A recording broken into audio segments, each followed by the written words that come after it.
आई इन्हें खोली है की कह रहे खुना तू करो की क्या कह रहे हो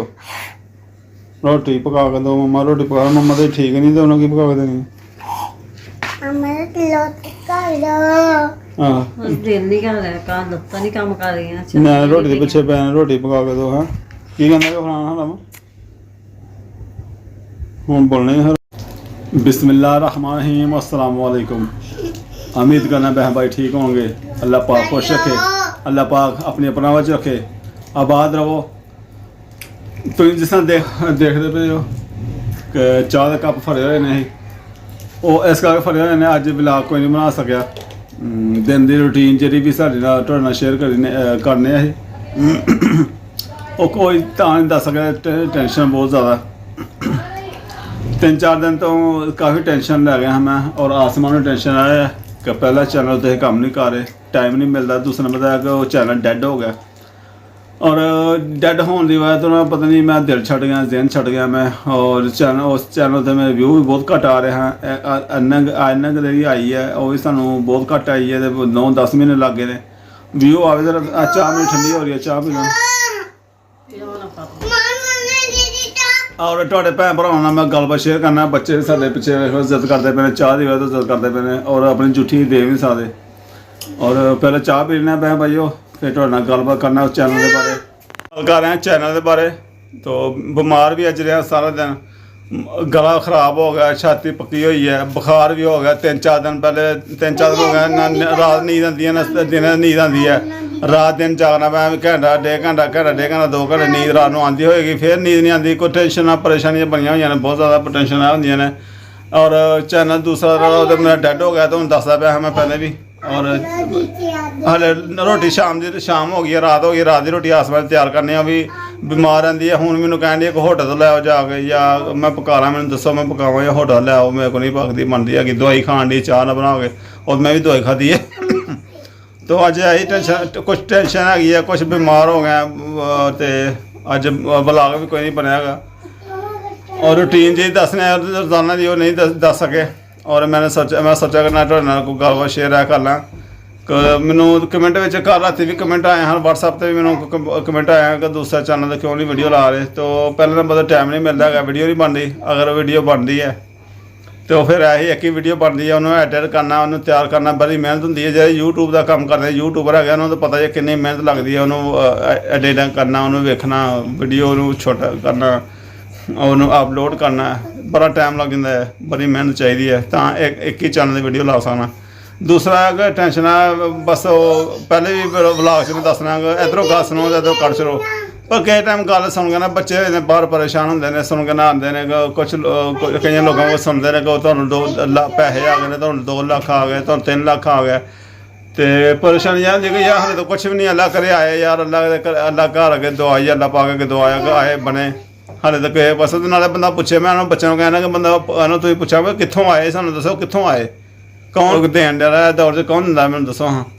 इन्नी रकम कौन दिंदा है। आए बस ए लफे कहना तुहानू आए, तुहानू मिले यार, मिले या आए का की मतलब होया। जे मेहनत मजदूरी करने पे, बहुत ज़्यादा मेहनत करने पे, रात राती 2 बजे तक जागना, कौन जागदा ही हो। तुहानू पता मेरी वीडियो इन्नी लेट क्यों आती है, क्योंकि सारा दिन टाइम नहीं मिलता है। फिर रात तक कम कर देना, सुबह शुरू होना रात तक कम कर देना, फिर जाके वीडियो ला सकना ही। और अगर मेहनत मजदूरी करने, मेहनत मजदूरी सानू मिल जाए, अल्लाह करे मिले आए तो बड़ी खुशी वाली गल है।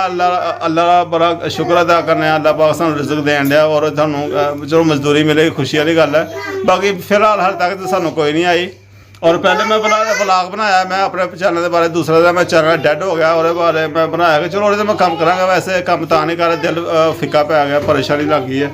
कि एडा कोई ग्रो नहीं होया, चले नहीं है, ऐसा कम नहीं कर रहा। और भी 9 महीने बाद मैंने पे मिली ही और पे भी तुहानू मैं दसी कि लोग पूरी वीडियो नहीं हाले वेखते या पूरी वीडियो वाच नहीं करते है, मैं गल कर छड़दे कि 9 लाख तो 2 लाख। और भाई मैं उत्थे लिखा ही थंबनेल दे मैं लिखा कि 9 महीने की तनख्वाह, 9 महीने की पे मिली, 9-10 महीने की। तो लोग थंबनेल वेख लेंदे ने, थंबनेल वेखते ना कोई सुनते ने किसी की गल पूरी कि वो 9 महीने की पे मैं लिखी। मैं यह भी नाल अपने वीडियो दस्सिया कि जिन्नी मजदूर की महीने की मजदूरी होंदी है ना, समझ लो कि जरा मजदूर 800 या 700 लैन वाला और महीने की तकरीबन बन जाती है 20-21 बनती है। ਇੰਨੀ ਕੁ ਸਾਡੀ 9 ਮਹੀਨੇ ਦੀ ਪੇ ਬਣੀ ਸੀ ਉਹ ਹਰੇ ਪੈਕੇਜ ਹੁਣ ਤੇ 400 ਰੁਪਏ ਦਾ ਛਾਂ ਦੇ ਨਾਲ ਪੈਕੇਜ ਲਵਾਉਣ ਦੇਣਾ ਉਹ ਵੀ ਮੁੱਕ ਜਾਂਦਾ ਪਰੇਸ਼ਾਨੀ ਵੀ ਬਣ ਜਾਂਦੀ ਹੈ ਲਵਾਉਣ ਲੱਗਿਆ ਉਹ ਪੈਕੇਜ ਵੇਖ ਪਿੱਛੇ ਬੱਚੇ ਲੱਗੇ ਹੋਏ ਨੇ ਮੇਰੇ ਵਾਰੰਗ ਹੋਣ ਵਾਲੀ ਕੀ ਗੱਲ ਇੰਨੀ ਪਰੇਸ਼ਾਨੀ ਲੱਗੀ ਵਾਰੰਗ ਕਰਾਣੀ ਘਰ ਦੀ ਦਰਵਾਜ਼ੇ ਲਾਣੇ ਨੇ ਮੈਨੂੰ ਇੰਨੀ ਪੇ ਆਂਦੀ ਹੋਵੇ ਤੇ ਮੈਂ ਭਾਈ ਲਾ ਨਾ ਲਵਾਂ ਕਸਮੇ ਆਪਣਾ ਜਰਾ ਨਾ ਉਹ ਆ ਸੋਚਾਂ ਨੂੰ ਬੱਚੇ ਲੱਗ ਪਏ ਦੇ ਕਿ ਬੋਰਡ ਬੱਚੇ ਸੁੱਚਣ ਨੂੰ ਲੱਗੇ ਹੋਏ ਨੇ ਲੀਡਾਂ ਉੱਥੇ ਸੁੱਟੇ ਉੱਥੇ ਲੀਡ ਹੱਦ ਲਿਆਂਦੇ ਰਹੀ ਇੱਧਰ ਚਾਰਜਰ ਵਗੈਰਾ ਲਾਣੇ ਹੁੰਦੇ ਬੈਟਰੀ ਚਾਰਜ ਲਾਣੀ ਹੁੰਦੀ ਹੈ ਸਭ ਕੁਝ ਕਰਨਾ ਹੁੰਦਾ ਵਾਰੰਗ ਬਿਜਲੀ ਵਾਲੀ ਬੜੀ ਜ਼ਰੂਰੀ ਹੈ ਮੈਂ ਕਹਿੰਦਾ ਰਹਿਣਾ ਕਰਵਾਵਾਂਗਾ ਉਹ ਵੀ ਕਰਵਾਉਣੀ ਹੈ ਯਾਰ ਅਗਰ ਇੰਨੀ ਪੇ ਆਉਂਦੀ ਹੈ ਤਾਂ ਮੈਂ ਕਰਵਾ ਲੈਂਦਾ ਯਾਰ ਮੈਂ ਨਹੀਂ ਭਾਈ ਮੇਰਾ ਦਰਵਾਜ਼ਾ ਬਾਹਰ ਦਾ ਲੱਗਣ ਵਾਲਾ ਬਾਹਰ ਰਕਸ਼ਾ ਖਲੋਤਾ ਹੁੰਦਾ ਮੈਨੂੰ ਇੰਨਾ ਡਰ ਆਉਂਦਾ ਰਾਤੀ ਉਹਨੇ ਉੱਠ ਕੇ ਉਹਨੇ ਨਜ਼ਰਾਂ ਮਾਰੀਆਂ ਨੇ ਔਰ ਦਰਵਾਜ਼ਾ ਲੱਗਣ ਵਾਲਾ ਸਫਾਈ ਕਰਨ ਵਾਲੀ ਆ ਸਾਡੇ ਸਾਰੇ ਅੰਦਰਾਂ ਦੀ ਤੇ ਆਸਮਾਨੀ ਦਵਾਈ ਲੈਣ ਜਾਣਾ ਕਿ ਲਾਹੌਰ ਜਾ ਰਹੇ ਹਾਂ ਕਦੇ ਸਿਆਲਕੋਟ ਜਾ ਰਹੇ ਹਾਂ ਕਦੇ ਨਾਰਵਲ ਜਾ ਰਹੇ ਹਾਂ ਕਦੇ ਸਕਲਗੜ੍ਹ ਜਾ ਰਹੇ ਹਾਂ ਜਿੱਥੇ ਕੋਈ ਦੱਸਦਾ ਉੱਥੇ ਜਾ ਰਹੇ ਹਾਂ ਔਰ ਜਿਹੜਾ ਕੋਈ ਥੋੜਾ ਬਹੁਤਾ ਜੇ ਕੋਈ ਦਾਈ ਮਜ਼ਦੂਰੀ ਜਾਂ ਹੁੰਦੀ ਤਾਂ ਭਾਈ ਉਹ ਬੱਚਿਆਂ ਦੀ ਦਵਾਈ ਦਾ ਆਪਣੀ ਦਵਾਈ ਦੇ ਅੱਲਾ ਪਾਕ ਕਰਮ ਕਰਦਾ ਮੈਂ ਬਹੁਤ ਅੱਲਾ ਦਾ ਬੜਾ ਸ਼ੁਕਰ ਹੈ ਕਿਉਂ ਜੀ ਹਾਂਜੀ ਅੱਲਾ ਦਾ ਲੱਖ ਸ਼ੁਕਰ ਹੈ ਜਿਹੜੀ ਮਜ਼ਦੂਰੀ ਆਉਂਦੀ ਹੈ ਬਸ ਅਸੀਂ ਆਪਣੇ ਤੇ ਹੀ ਲਾ ਲੈਂਦੇ ਹਾਂ ਕਦੇ ਬੱਚਿਆਂ ਤੇ ਕਦੇ ਆਪਣੇ ਤੇ ਲਾ ਲੈਂਦੇ ਹਾਂ ਮੈਂ ਬਥੇਰੀ ਜਗ੍ਹਾ ਫਿਰਦੀ ਤੁਰਨੀ ਪਈਆਂ ਦਵਾਈ ਖਾ ਰਹੀਆਂ ਫਿਰ ਵੀ ਕੁਛ ਦਵਾਈ ਦਾ ਅਸਰ ਨਹੀਂ ਪਰ ਚੱਲ ਅੱਲਾ ਦਾ ਸ਼ੁਕਰ ਹੈ ਲੱਖ ਵਾਰੀ ਹਾਂਜੀ ਤੇ ਚਲੋ ਅੱਲਾ ਪਾਕ ਸ਼ਿਫਾ ਦੇ ਅੱਜ ਵੀ ਠੀਕ ਨਹੀਂ ਹੈਗੀ ਤੇ ਰੋਟੀ ਨਹੀਂ ਬਣਦੀ ਭਾਈ ਤੇ ਹੁਣ ਇੱਥੇ ਬਜਾਈ ਬਹਿ ਗਈ ਹੁਣ ਵੇਖਣਾ ਜਾਂ ਰੋਟੀ ਮੈਂ ਜਾ ਕੇ ਲਿਆਵਾਂ ਰੋਟੀ ਲਿਆਵਾਂ ਜਾ ਕੇ ਫਿਰ ਕਿ ਜਾਂ ਹੁਣ ਪਕਾਉਣੀ ਆ ਬੱਚੇ ਬਹੁਤ ਤੰਗ ਕਰ ਰਹੇ ਨੇ ਮੈਂ ਲੱਗਿਆ ਪਕਾਉਣ ਆਟਾ ਗੁੰਨ ਲਿਆ ਮੈਂ ਅੱਛਾ ਮੈਂ ਲੱਗਿਆ ਰੋਟੀ ਪਕਾਉਣ ਬੱਚਿਆਂ ਨੇ ਇੰਨੀ ਦੇਰ ਤੱਕ ਢੀਕਣਾ ਨਹੀਂ ਹੈ ਵੀ ਰੋਟੀ ਨਹੀਂ ਦਿੱਤੀ ਬੱਚੇ ਫਿਰ ਆ ਕਹਿੰਦੇ ਰੋਟੀ ਦੇ ਦਿਓ ਹੁਣੀ ਜਲਦੀ ਪਕਾ ਕੇ ਚਲੋ ਉਧਰ ਅੰਮੀ ਡੀਕਦੇ ਪਏ ਨਾ ਅੰਮੀ ਨੇ ਵੀ ਰੋਟੀ ਖਾਣੀ ਹੈ ਮੈਨੂੰ ਠੀਕ ਚਲੋ ਠੀਕ ਹੈ ਪਕਾ ਦੇਵਾਂਗਾ ਅੰਮੀ ਨੂੰ ਜੇ ਤੇ ਕਹਿੰਦੇ ਤਾਂ ਮੈਂ ਭਾਈ ਲੈਣਾ ਜਾ ਕੇ ਹੋਟਲ ਤੋਂ ਨਹੀਂ ਮੈਂ ਪਕਾ ਲੈਣੀ ਆ ਤੇ ਚਲੋ ਜੇ ਕਹਿੰਦੇ ਪਕਾਣੇ ਤੇ ਮੈਂ ਪਹਿਲਾਂ ਕਹਿਣ ਰਹੀ ਹੋਟਲ ਤੋਂ ਲੈ ਆਓ ਤੇ ਮੈਂ ਚਲੋ ਹੋਟਲ ਤੋਂ ਲੈਣੇ ਆ ਠੀਕ ਨਹੀਂ ਮੇਰਾ ਵੀ ਅੱਜ ਫਿਰ ਗਲਾ ਲਈ ਮੈਂ ਦੁਕਾਨੇ ਛਾਤੀ ਤੇ ਲਗਾਉਂਦੀ ਹੈ ਚਾਹ ਵਗੈਰਾ ਪੀਤੀ ਹੈ ਚਾਹ ਐਸੇ ਵਾਸਤੇ ਬਣਾ ਕੇ ਦਿੱਤੀ ਇੱਕ ਦਫਾ ਫਿਰ ਸ਼ਰਬਤ ਪੀ ਲਓ ਤੁਹਾਨੂੰ ਸ਼ਰਬਤ ਵੀ ਦਿੱਤਾ ਹੈ ਨਾ ਮੈਂ ਆ ਸ਼ਰਬਤ ਮੰਗਾਇਆ ਤੇ ਇੱਕ ਦਫਾ ਫਿਰ ਹੁਣ ਪੀ ਲਓ ਸ਼ਰਬਤ ਸਕੂਨ ਹੋ ਜਾਏਗਾ ਹਾਂ ਤੇ ਮੈਂ ਭਾਈ ਉਹ ਬਸ ਕੁਛ ਚੈਨਲ ਦੀ ਟੈਨਸ਼ਨ ਹੈਗੀ ਸੀ ਕੁਛ ਬਸ ਉਹ ਬੱਚੇ ਆਉਂਦੇ ਨੇ ਜੀ ਉਹ ਸਾਨੂੰ ਫਲਾਣੇ ਨੇ ਕਿਹਾ ਕਿ ਉਹ ਇੰਨੇ ਲੱਖ ਮੈਂ ਅੱਛਾ ਪੁੱਤਰ ਕਹਿ ਲਿਆ ਕਰੋ ਕਿ ਠੀਕ ਹੈ ਸਾਨੂੰ ਕਹੋ ਉਹਨਾਂ ਕਹੋ ਅੱਗੋਂ ਬਾਅਦ ਕਰਾਂਗਾ ਅੰਕਲ ਜੀ ਸਾਨੂੰ ਨੇ ਹਲੇ ਨਹੀਂ ਆਏ ਜੋ ਆਉਣਗੇ ਤੇ ਫਿਰ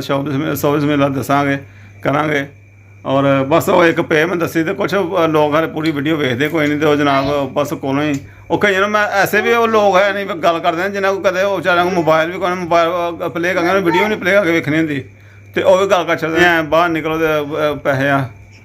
ਚਲੋ YouTube ਦਿੰਦਾ ਹੈ ਆਂਦੇ ਹੈ ਨਾ ਹਲੇ ਫਿਲਹਾਲ ਨਹੀਂ ਆ ਰਹੇ ਔਰ ਅੱਲਾ ਪਾਕ ਕਰਮ ਕਰੇਗਾ ਫਸਲ ਵਗੈਰਾ ਬੜੀ ਉਮੀਦ ਹੈ ਬਸ ਅਸੀਂ ਲੱਗੇ ਹੋਏ ਆ ਔਰ ਬੜਾ ਅੱਲਾ ਦਾ ਸ਼ੁਕਰ ਹੈ ਜਦੋਂ ਮੇਰੇ ਭੈਣ ਭਰਾਵਾਂ ਦੀ ਦੁਆਵਾਂ ਚਾਹੀਦੀਆਂ ਸਪੋਰਟ ਚਾਹੀਦੀ ਹੈ तो खाना खाने तैयार कर दिया उसमें खाना और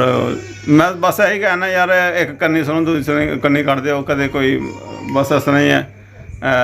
ऐसे साढ़े मुआशरे च है और ऑनलाइन काम करते पे बड़ी दुनिया अज असीं कल्ले नहीं है होर भी बड़े लोग ने जिहड़े करते पे ने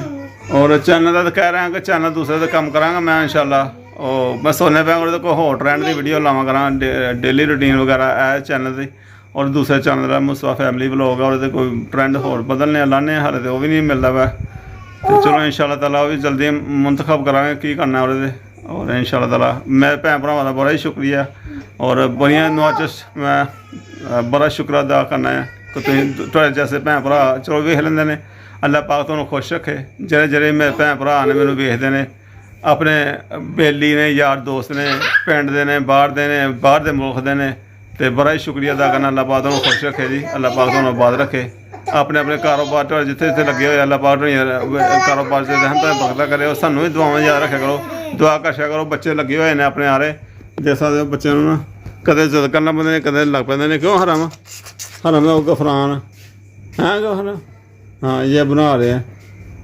तो चलो जी कमैल भी भुख लगी होनी है हुण तो पकाओ रोटी तो खाओ फिर अल्लाह खैर रोटी पकाउणी है ठीक है जी।